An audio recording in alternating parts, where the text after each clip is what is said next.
اللہ بہت عمدہ۔ معلوم یہ چلا پیارے اسماعیل بھائی کہ ہم ایک بار درود پڑھتے ہیں تو وہ وحدہ لا شریک ہماری طرف اللہ اکبر ہم جھوٹ بولتے ہیں، چغلی کرتے ہیں، غیبت کرتے ہیں، زبانوں سے بیہودہ باتیں کرتے ہیں، نہ جانے کیا کیا کرتے ہیں، کیا کیا خرافات میں کرتے ہیں، مگر قربان جاؤ کہ ہمیں اللہ تبارک و تعالیٰ نے امت محمدیہ میں پیدا فرما کر یہ احسان کر دیا کہ یقیناً ہمیں پیارے آقا کے صدقے یہ درجہ مل گیا۔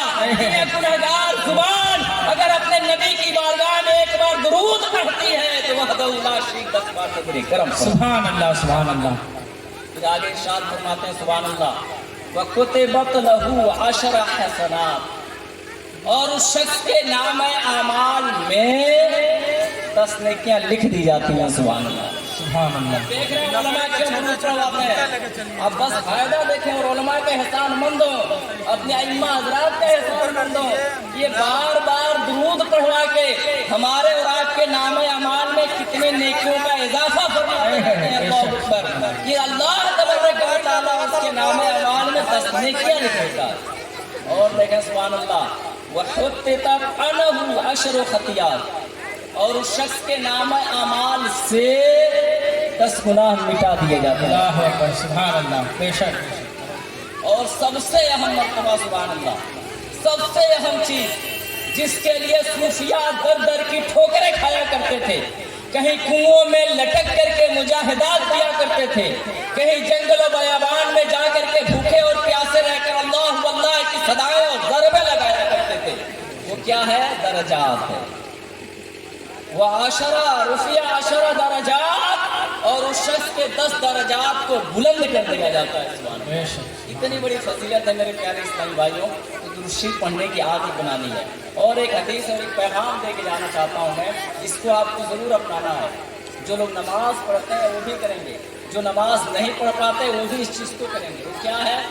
پیارے آقا، اچھا یہ بہت اہم چیز ہے، میں بار بار بیان کرتا ہوں، اس سے بڑھ کر ہمارے لیے اور خوش قسمتی کی بات کیا ہو سکتی ہے کہ ہم پیارے آقا کو جی جی بے شک بے شک۔ اور سبحان اللہ، آپ ذرا حدیث سنیں، پیارے آقا صلی اللہ علیہ وآلہ وسلم ارشاد فرماتے ہیں کہ اگر کوئی میرا امتی روزانہ مجھ پر 50 بار درود پڑھا کرے، کئی بار پڑھا کرے؟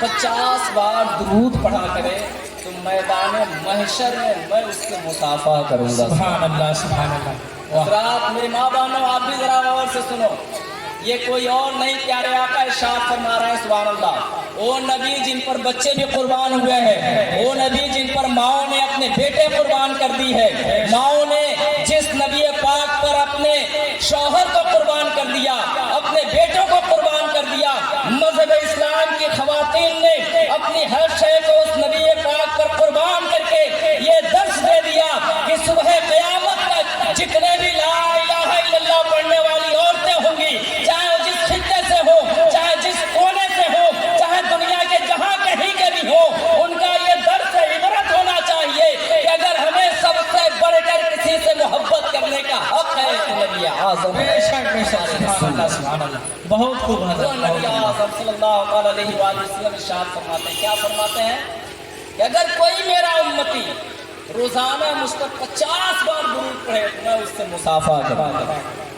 ذرا آپ غور کریں، علماء سے آپ حضرات بارہا سنتے ہیں، میدان محشر میں نفسی نفسی کا عالم ہوگا، ہر انسان ایک ایک نیکی کا محتاج ہوگا، پریشان حال ہوگا، کوئی کسی کا پرسان حال نہ ہوگا، یہاں تک کہ انبیاء علیہ السلام بھی کہیں گے اذهبوا الی غیری، تم جاؤ کسی اور کے طرف، صرف ایک نبی کی شان ہوگی، وہ ہمارے اور آپ کے نبی کی شان ہوگی، جو نبی ارشاد فرماتے ہیں میرے صحابہ سنو، اللہ تبارک و تعالیٰ نے کل انبیاء علیہ السلام کو ایک خاص دعا عطا فرمائی کہ جب وہ مانگتے اللہ تعالیٰ ان کی اس دعا کو قبول فرماتا۔